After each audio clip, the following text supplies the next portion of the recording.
Hey, it's Laura with your latest tech update. When was the last time you checked with your remote staff about the state of their home tech? A new report says 2/3 of remote workers have faulty devices they haven't reported to their boss. Laptops are the most likely to break, followed by keyboards, monitors, and PCs.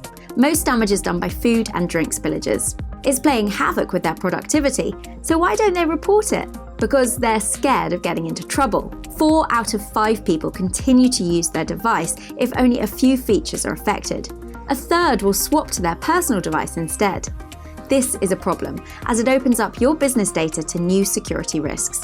Personal tech might not have all the security measures a work device would. We suggest you make it a golden rule that all work must be done on company-issued devices, and create a culture where it's okay if a device gets damaged, so long as it's reported quickly. If you need any help choosing the right technology for your team or creating a new policy, give us a call. That's your tech update. More next week.